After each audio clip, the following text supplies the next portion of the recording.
Et on me dit que Michel Barnier vient tout juste d'arriver au Stade de France pour participer à la cérémonie de clôture de ces Jeux paralympiques. Bonsoir Hervé Morin, merci. Bonsoir.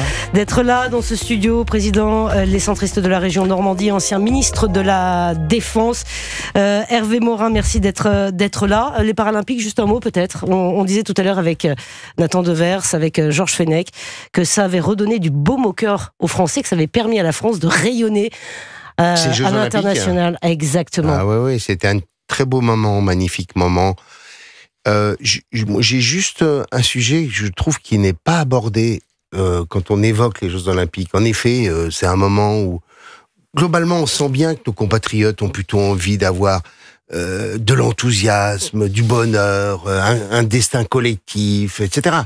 Mais il y a quand même quelque chose qu'on oublie toujours. Dans ce pays où on fait le lit de l'égalitarisme tous les matins, le wokisme, etc., où l'ambition est interdite, tous ces athlètes, quel est leur message? C'est le courage, la volonté, le travail, la détermination, la capacité à affronter les meilleurs. Et derrière, il y a aussi l'idée que la France, elle est capable aussi de s'affronter et d'affronter la mondialisation. C'est-à-dire la compétition mondiale, les Français, ils peuvent la gagner. Et avec le courage, la détermination, la volonté, dire que globalement, nos athlètes, à chaque fois qu'ils gagnaient une médaille, vous parlez de ce que représentait l'entraînement, de l'abnégation que ça a été, d'années entières avec cette obsession d'aller vers la victoire. Enfin, c'est quand même très très loin du discours qu'on entend souvent dans la société française. Et ça fait du bien. À propos de courage, de travail, si Michel Barnier vous appelle pour participer au gouvernement, vous dites quoi, Hervé Morin? Vous n'avez pas de chance. Pour ma part, c'est une affaire qui n'existe pas. Mais pourquoi? Est-ce que c'est votre dernier mot, Hervé Morin? Ah oui, c'est mon dernier mot. Mais pourquoi? Mais parce que je suis président d'une région, que c'est une magnifique responsabilité, et que si je suis... Allez, je vais vous dire tout pour vous dire. J'aime beaucoup Michel Barnier avec qui j'étais au gouvernement. Je trouve que c'est un bon choix. J'aurais aimé que ce soit David Lisnard, mais c'est Michel Barnier, tout va bien. Bon. Mais moi, je ne m'imagine pas quitter ma région autrement que après une élection présidentielle, avec un président de la République pour lequel j'ai de l'admiration, pour lequel j'ai fait campagne électorale et avec lequel j'ai envie de tenter de transformer, moderniser le pays. Là, on a affaire à un gouvernement qui va être un gouvernement de transition, qui est là simplement pour nous éviter le chaos politique, la crise financière. Hervé Morin, en substance, vous dites, en gros, j'ai pas trop envie de me griller, c'est ça? Non, ça, 60 balais, c'est pas le débat. Mais vous dites, là, on n'a pas les mêmes risques qu'il y a 40 ans. Non, mais Hervé Morin, si on vous appelle, si la France a besoin de vous, vous dites non, moi je veux pas y aller, de toute manière, ça va pas fonctionner. Je fais un boulot gigantesque dans ma région, qui connaît un nouvel essor économique, des tas de projets d'industrialisation, une centrale nucléaire avec l'EPR, où derrière il y a des enjeux de formation. On va doubler le nombre d'ingénieurs formés en Normandie parce que on a bâti ce programme et ce projet. On installe l'enseignement supérieur massivement dans la région parce que c'est stratégique pour son développement à long terme. Bon, et Matignon, non. Le gouvernement, non. Donc le gouvernement, non. Voilà. Juste un mot, parce que j'étais député quand Hervé Morin était ministre. Il l'a été. Ministre de la Défense. Exactement. Donc il a déjà donné de sa personne pour justement, il a l'expérience et l'expertise. Non, mais j'ai pas le fantasme. Voilà. Donc il a déjà beaucoup donné. C'est ça que je veux dire. Mais en revanche, ce que j'espère, et pour tout vous dire, ce que j'ai pu déjà évoquer, avec le Premier ministre, c'est que moi j'espère qu'il va nommer des gens d'expérience qui ont pris des baffes, qui ont des bosses, des cabosses, qui savent ce qu'est la France, les Français dont l'horizon n'a pas été simplement le 6e et le 7e arrondissement. Moi, j'ai envie. C'est vous, Hervé Morin. Oui, mais vous êtes en train de vous décrire. Non, d'accord, mais moi, je peux d'autant plus le dire que ça ne me concerne pas. Mais vous savez, j'ai été jeune collaborateur en 93 d'un autre ministre de la Défense qui s'appelait François Léotard. Je peux vous dire que le gouvernement d'Édouard Balladur, c'était des personnes, des responsables politiques de premier plan, qui connaissaient la France, qui avaient exercé des responsabilités locales, nationales. Il y avait Simone Veil, Charles Pasqua, Gérard Longuet, Pierre Méignery, chacun, Pandreau. Bon, c'est ça qu'il nous faut, parce que franchement, la maladie du jeunisme, c'est insupportable. Quoi. Insupportable. Vous voulez des ministres d'un certain âge avec. Moi, je veux. Quel profil Le profil, l'homme ou la femme qui a été parlementaire, qui a exercé de grandes responsabilités locales, qui s'est frotté au suffrage universel à plusieurs reprises, et qui donc sait parfaitement ce qu'est le tissu de la société française, capable de gérer une crise, capable de porter un message politique. Parce que quand on a un gouvernement friable, comme celui de Michel Barnier, il faut des responsables ministériels qui soient forts et solides. Voilà. Hervé Morin. Non, vous n'êtes pas d'accord avec moi ? Si, bah écoutez. Moi, je me posais une question en vous écoutant.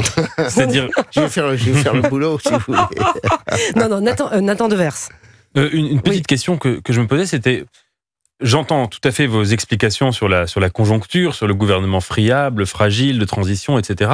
Est-ce qu'il faut en déduire qu'il y a une différence de qualité entre la génération politique de Michel Barnier et la génération politique de Gabriel Attal? Est-ce que c'est ça, finalement, la conclusion qui s'impose quand on vous écoute? Non, je pense que Gabriel Attal, très franchement, c'est un Premier ministre qui n'a aucun bilan, mais comme d'ailleurs un ministre de l'Éducation nationale qui n'a aucun bilan, il a fait des annonces, il ne s'est rien passé. Bon, mais moi, je trouve qu'à la fois, il faut avoir un talent incroyable pour être Premier ministre à son âge. J'aurais pas été capable de l'être. Je sais pas si Georges l'aurait été capable de l'être, pas moi. Bon, donc j'admire. Mais c'est pas ça qui me va. Ce qui me va, c'est d'avoir des hommes et des femmes dont la compréhension de la société française, et alors, si en plus il y a de la culture, de l'histoire. Voilà pourquoi je défendais David Lisnard, qui est quelqu'un qui a une culture immense, une vraie référence. On travaille beaucoup ensemble sur un nouveau projet politique, donc je trouvais que ça avait du sens. Mais moi, j'ai connu des responsables politiques quand vous aviez Seguin, etc. autour de la table, Raymond Barre, etc. Vous voulez des hommes et des femmes d'expertise et d'expérience. Hervé Morin, je voudrais qu'on avance un petit peu parce que le temps presse. Il y a le budget. Le premier défi de Michel Barnier, c'est le budget. Pierre Moscovici a rappelé un peu les dates ce matin. Il va falloir que le projet soit présenté au début du mois d'octobre. Donc il va falloir que le gouvernement soit formé rapidement et dans les meilleurs délais, parce que ce premier défi est immense en fait. Avant de parler des autres thèmes, du pouvoir d'achat, de la sécurité, de l'immigration, c'est le budget. Est-ce que Michel Barnier va réussir à trouver un consensus autour de ce premier dossier? Parce qu'il commence par le plus dur. Bah écoutez, il faut l'espérer. Parce que là, il faut quand même savoir qu'on est sous la menace d'une crise financière majeure. Toutes les fins de mois sont payées par les marchés. Hein. Donc, si on veut s'éviter d'avoir la Grèce, il faut qu'on soit capable de donner des signaux. Les signaux, c'est de réduire les déficits. Et là, je pense que tout le monde en a conscience et que tout le monde devra faire preuve de responsabilité. Vous le pensez vraiment? Je pense que pour le RN, j'essaie d'imaginer, pour le RN, voter la censure à un gouvernement qui essaie de présenter un budget, qui essaie de restaurer un peu les comptes, je suis pas sûr que ce soit exactement le message qu'il a envie de faire passer auprès des Français. Quoi. Michel Barnier a fait une première sortie hier, l'hôpital Necker. Michel Barnier est en ce moment, donc je le disais, au Stade de France pour la cérémonie de clôture de ces Jeux paralympiques. On sent dans ses mots qu'il veut absolument trouver le consensus. C'est un homme qui essaie d'arrondir les angles et qui va avoir une marge de manœuvre infime. Est-ce que quand, par exemple, on entend Jordan Bardella qui dit qu'il est sous surveillance démocratique, c'est une réalité? Il est, comme tout Premier ministre, sous surveillance de l'opinion publique, des Français, quoi. Enfin, bon. Sous surveillance du RN? Mais du RN, si on veut, mais le sujet... Méfiez-vous, souvent, on disait de Michel Barnier qu'il était falobe, sans trop de personnalité, etc. Moi qui le connais un peu, Georges, j'imagine aussi, c'est un homme qui a beaucoup de caractère. Faut pas, ne vous racontez pas d'histoire. Bien, moi, c'est la région. C'est ta région. Oui. C'est un homme déterminé qui sait où il veut aller, avec beaucoup d'entêtement. Et quand il a quand même à son actif des choses compliquées, comme par exemple la négociation avec nos amis anglais, avec le Brexit. Et c'est pour ça qu'Emmanuel Macron l'a choisi. Donc il n'est pas juste un homme de consensus. C'est pas un homme. C'est pas un caractériel qui provocateur, qui va chercher comme on a pu le voir tant de fois dans les gouvernements précédents.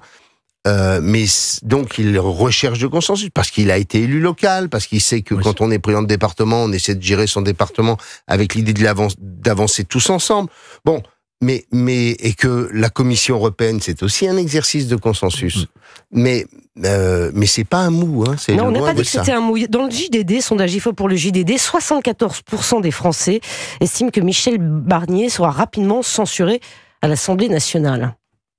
Oui, écoutez, moi je sais les sondages du jour comme ça pour le lendemain. Mais je réagis là-dessus. Il risque d'être censuré très rapidement. Parce que mais s'il est censuré, ça veut dire quoi? Moi, je pense qu'il va durer beaucoup plus longtemps que vous ne le croyez. Parce que le censurer, c'est aller progressivement vers une crise politique absolument majeure. Est-ce que le Rassemblement national a envie d'aller demain matin devant les électeurs ou après-demain, soit disons dans 6 mois ou dans 8 mois? C'est pas si sûr. C'est pas si sûr. Moi, ce qui me gêne, c'est le mot surveillance. J'aime pas ce mot. Le Premier ministre n'est pas sous la surveillance. Il est sous le contrôle. Le Parlement contrôle le gouvernement, il ne le surveille pas. En effet. Côté surveillance, il y a un côté surveillant. Allez, pénitentiaire, le pion du lycée, je te surveille, je t'ai à l'œil. Ou la Stasi. Oui, c'est pas le bon mot. Le Premier ministre, il est sous le contrôle du Parlement parce que c'est la vocation du Parlement de contrôler l'exécutif. Mais ce sont les mots qui ont été employés. Ce sont les mots effectivement qui ont été employés. Qui ne correspondent pas, si vous voulez, aux relations qu'entretiennent l'exécutif et le Parlement. En effet. Eh bien, vous allez rester avec nous, Hervé Morin. Est-ce que vous pouvez rester avec nous un petit peu encore dans ce studio? Je vois que vous entendez bien avec Georges Fenech, avec Nathan Devers. Oui, on a un peu fréquenté les mêmes lieux. Oui, c'est ça. Restez avec nous. Tiens, je vais vous les... La Normandie, écoutez, bienvenue. Il est 19h44 sur Europe 1. Attention, Sonia Mabrouk est de retour dès demain. Tiens, je vous donne rendez-vous dans Europe 1 matin pour la grande interview CNews Europe 1. Des entretiens sans concession tous les matins en direct à 8h10 sur Europe 1. Et demain matin, elle reçoit Yaël Braun-Pivet, présidente de l'Assemblée nationale. Dans un instant, le journal permanent. Puis on continue ce débat toujours avec Hervé Morin qui reste dans ce studio, président de la région Normandie, ancien ministre de la Défense, Georges Fenech, ancien juge d'instruction, Nathan Devers, écrivain et philosophe. On va parler de cette rentrée politique. On va revenir sur la rentrée politique de Marine Le Pen aujourd'hui. Michel Barnier qui consulte également. A tout de suite. Vous évoquiez Michel Barnier, le Premier ministre qui est en ce moment au Stade de France. On va peut-être l'écouter. Il est allé saluer les forces de l'ordre. Je ne crois pas que je sois là par défaut. C'est pas le sentiment que je ressens en écoutant les réactions à ma nomination. J'étais prêt à servir. Il faut toujours être prêt à servir. Donc voilà. Et vous savez, je suis dans un moment où je ressens la détermination, mais en même temps le devoir d'humilité.